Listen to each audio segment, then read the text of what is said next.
Mais do que uma data histórica, o 7 de setembro levanta questões sobre o seu significado nos dias de hoje.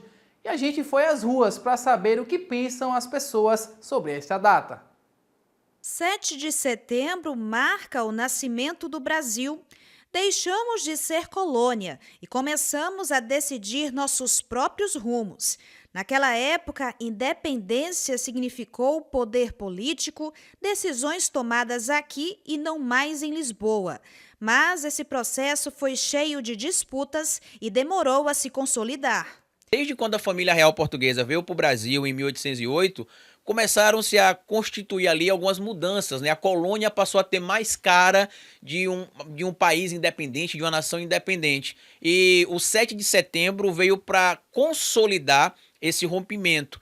A gente lembra, inclusive, que naquela altura a economia do Brasil ainda era pautada ali no escravagismo, apesar de já se ter, inclusive, promessas para a elite daquele momento, para a aristocracia, como é que a gente chama brasileira, representou um marco importante, porque se teve a separação formalmente da metrópole entre a colônia e o Brasil passou a ser, em tese, uma nação independente.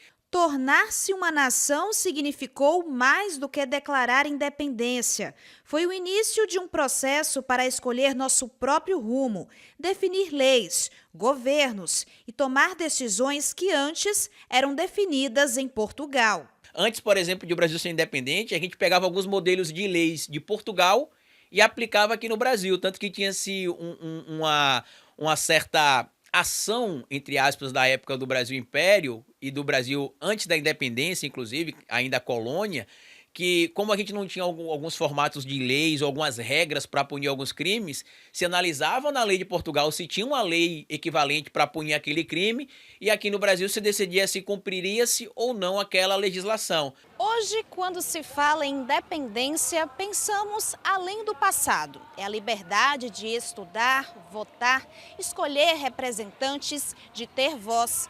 Direitos que foram conquistados com o marco histórico brasileiro. O que significa para você o Brasil ser independente? É muito importante, né? Porque a gente tem as nossas próprias decisões hoje, temos a nossa própria bandeira. A independência ela faz bem a tudo e a todos.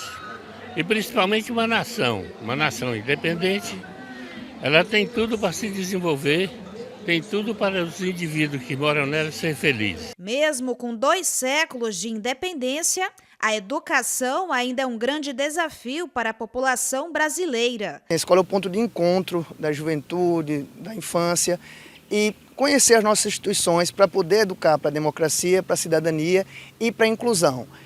Pode parecer utópico, mas assim, eu acho que aos pouquinhos a gente passando essas vivências de instituições, de leis, a gente consegue trazer a nossa infância, a nossa juventude para conhecer o que é o país em termos de instituição, de lei e para além dos símbolos. O 7 de setembro é motivo de orgulho, mas também um convite à reflexão. Ser independente continua sendo um desafio diário.